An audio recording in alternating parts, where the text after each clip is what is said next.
Hürmetli vatandaş, leksiyalarının devamını anlayışsız, endelikte dikkat kıldıgan nokta geldi sizge. Mesela yukarı sözü Çinpokong da vardı ahırda. Çinpokong mındak dedi. Növbeti Amerika Cungo yukarı dercilik rehberle uçraşkını yok. Muavin minister dercilikle söhbeti buluvatıdır. Bunun başka alakalaşıdığan bir yol mu yok? Prezident Trump bilen Xi Jinping oturusida telefon kızıklığı niyesi mi içilmedi. Şunun için Prezident Trump Beijing'in beşiğe bir kaltak saldı deymiz ki Prezident Trump Cungo Amerika iki devlet yukarı dercilikle söhbeti ötküzmeyle kalmasın. Hatta halkara soruladı mı iki devlet rehberlerinin görüşüş fırsatlarından vazgeçti. Ötken dedik ki Prezident Trump Asya'daki yığınga berişte vazgeçti dedik ki Çinpokong ağzı bunda vazgeçti. Bu cihette Prezident Trump ameliyatcan üslubunu mesele hal kılış royunu aşkarladı.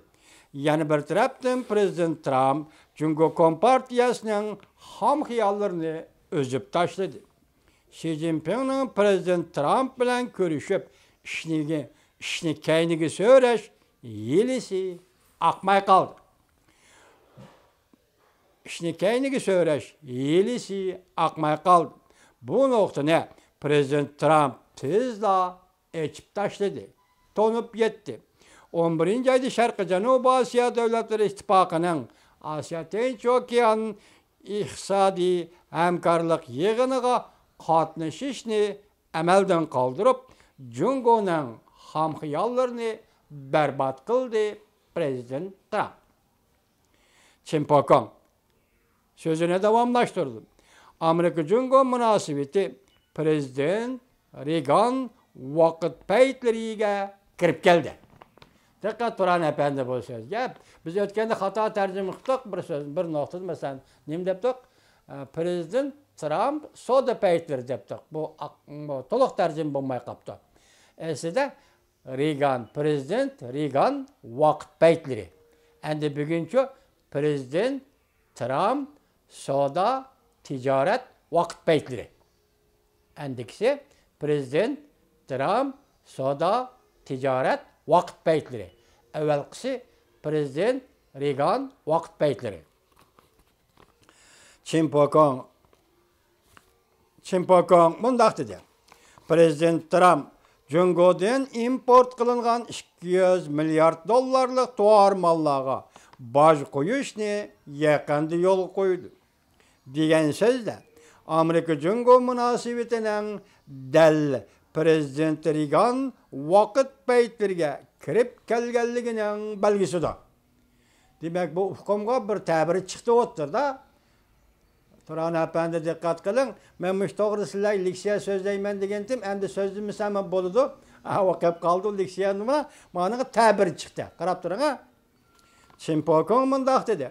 Prezident Trump Cungo'dan import kılıngan 200 milyar dollarlık tuvarmallığa baj koyuşni yakında yol koydu.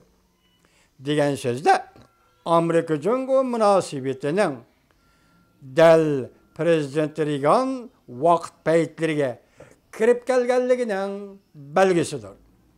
Prezident Reagan vakit peytleri degenlik aynı çağdaki Sovyetler bilen Amerika Koşmuş Ştatları oturысы da yüz bergen strategilik el kılgıç güreşinin ahırkı peytirdi.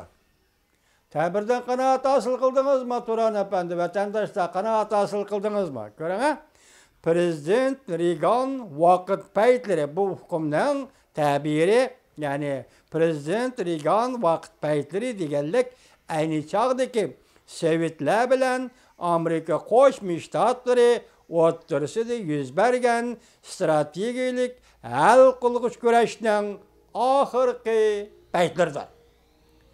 Prezident Reagan şu çağda kat'i irade bağlap hemmeni dotikep qarzga boğulup kalıştan korkmay qit'ala ara uruş stratejisini yolga koyup Sovetlarni çekligen idi.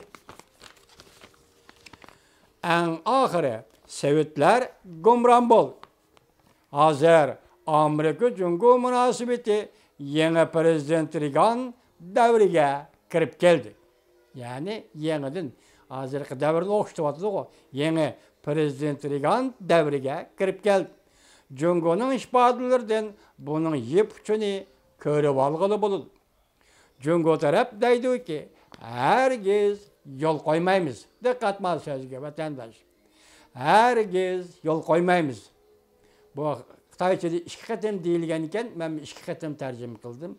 Herkes yol koymayız. Cungo deydi ki herkes yol koymayız. Deganda Cungo iki asosga tayinadi. Onun birinchisi ayni chog'dagi sobiq Sovetlarning harbiy qurol yaroqlar musobaqasining tajriba saboqlarini qabul qilish. Onun ikincisi ayni chog'dagi Yaponiyaning Guangchang kelishimi, yani Plaza kelishimining tajriba saboqlarini qabul qilish. Masalan, Amerika Cungo o'rtasida hozirgi harbiy tayyorliklar musobaqasi amaliyotda Cungo taraf 20. asrning 90-yillarida boshlagan edi. Tiananmen vaqasida Kompartiya g'alaba qilgandan keyin Deng Xiaoping bizning armiyamiz sinoqdan o'tdi degan. 1990-yillardan boshlab Cungo Kompartiyasi harbiy xarajatni ishga o'rlatib, boshqa davlatlarni allaqachon kaynida qoldirib qo'ygan. Bu ish Osiyo davlatlarining va Amerikaning hushyor bo'lishiga turtki bo'ldi. Shunga hozirgi harbiy tayyorliklar musobaqasiga Cungo allaqachon boshchilab kirgan edi. Deymiz. Shunglashqa ayni yillardagi Amerika Qo'shma Shtatlari bilan sobiq Sovetlarning harbiy tayyorliklar musobaqasining vaziyatidan bir yo'li xalos bo'lg'ili bo'lmaydi. Hozirgi vaziyat ikki davlat munosabatida. Uning ustiga Amerika bilan Yaponiya o'rtasida tuzilgan Guangchang kelishimi, ya'ni Plaza kelishimi nuqul iqtisod sohasiga qaratilgan kelishimdir. Herkesmi Yaponiyaning yer shari kengaymichiligini o'ylashgan emas. Demak, bu yerda Yaponiya kengaymichilik qilmaydi demakchi. Hozir Amerika Cungo o'rtasida talash tortish ayni chog'dagi Yaponiya Amerika o'rtasida yuz bergan to'qinishdan olqib ketadi. To'qinish har qaysi sohalar bo'yicha kengayib ketdi. Amerika Cungo o'rtasida to'qinish har qaysi sohalar bo'yicha kengayib ketdi.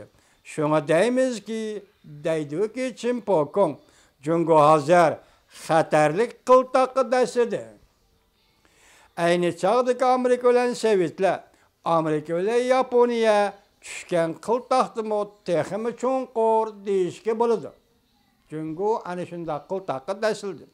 Bu qatimqi doyildan saqlang'ili bo'lmaydi. Yani qarshilashdan, erishishdan saqlang'ili bo'lmaydi. Cungo Amerika munosabatiga qaritib aytib o'tadi nazariyachi Chimpokong.